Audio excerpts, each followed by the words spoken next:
یو لس ذکرونه دي او هغه ذکرونه چې څوک همیشه کوي والله العظیم د ده په دې ژوند کې به الله پاک بدلون راولي، دله به الله پاک یو نوی ژوند ورکړي او دته به د راحت او د اطمینان ژوند نصیب شي. دا به د دې غمونو او د دې مشکلاتو نه الله پاک او د دې پریشانو او د دې ټینشنونو نه به الله راوباسي. خو دا ذکرونه به د تجربې په بنیاد باندې نه کوي، دا به خالص د الله د رضا دپاره کوي او همیشه به کوي او ډېر لږ وخت پې لګي، 10 منټونه هم کم لګي. یو په هغه ذکرونو کې دا سبحان الله وبحمده عدد خلقه ورضا نفسه وزنة عرشه ومداد کلماته، دا ذکر دا درې ځل دا. دویم ذکر سبحان الله والحمد لله ولا اله الا الله والله اکبر ولا حول ولا قوة الا بالله، سل کرته دا. دریم ذکر لا اله الا انت سبحانك اني كنت من الظالمين، او دا هغه ذکر دی چې یونس علیه السلام د مئی په خېټه کې او دا ذکر یې وکړو، الله پاک دغه مئی د خېټې نه رادرې کړو. رسول الله صلی الله علیه وسلم فرمایي په دې ذکر باندې چې څوک دعا وغواړي، یعنی کم دا ذکر چې یونس علیه السلام کړی لا اله الا انت سبحانك اني كنت من الظالمين، په دې سره کم باندې څه دعا وغواړي نو الله پاک یې وله قبلوي. سل کرتې دا وایه او څلورم سل کرتې درود شریف، درود لوستل په رسول الله صلی الله علیه وسلم باندې. رسول الله صلی الله علیه وسلم فرمایي څوک چې یو ځل په ما باندې درود ووایي الله په 10 نیکۍ د ده لپاره لیکي، 10 وله ګناهونه معاف کوي او 10 وله الله پاک درجې بلندوي.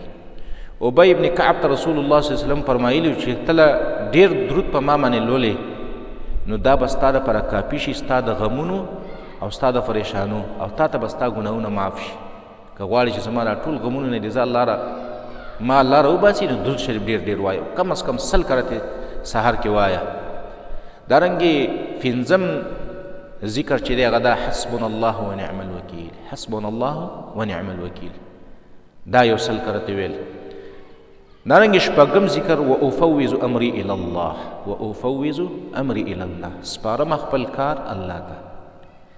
او دا هغه ذکر دی چې کله رجل مؤمن وکړو د فرعون د قوم نه یو سړي ایمان راوړی او دا ذکر وافوض هغه دا ویل وافوض امري الى الله، دا چې کله ویل نو قرآن کې الله وی فوقاه الله سیئات ما مکروا، دې فرعونیانو چې د ده په خلاف باندې کوم تدبیرونه کړي الله وی دا بنده مې د هغه نه راخلاص کړو. او وحاق بآل فرعون سوء العذاب، او په فرعونیانو مې ناکار عذاب راولېږو. 9م نمبر ذکر لا اله الا الله وحده لا شريك له له الملك وله الحمد وهو على كل شيء قدير، 100 کرتې دا ویل. 8م ذکر سبحان الله وبحمده، 100 کرتې دا ویل. حدیث کې راځي څوک چې سبحان الله وبحمده 100 کرته وایي نو د ده ګناهونه به الله معاف کړي، اگر که د دریاب د زګ دومره ګناهونه ولې نه دي. 9م نمبر ذکر سید الاستغفار ویل، اللهم انت ربي لا اله الا انت خلقتني وانا عبدك وانا على عهدك ووعدك ما استطعت اعوذ بك من شر ما صنعت ابوء لك بنعمتك علي وابوء بذنبي فاغفر لي فانه لا يغفر الذنوب الا انت. حدیث کې راځي څوک چې سحر ووایي او د ماښامه پورې دا سړی مړ شو نو دا سړی جنتي شو، او څوک چې ماښام ووایي او د سحره پورې دا سړی مړ شو چې تا نو دا سړی بیا هم جنتي شو. 10م ذکر بسم الله الذي لا يضر مع اسمه شيء في الارض ولا في السماء وهو السميع العليم، 3 ځل دا ویل پکار دی.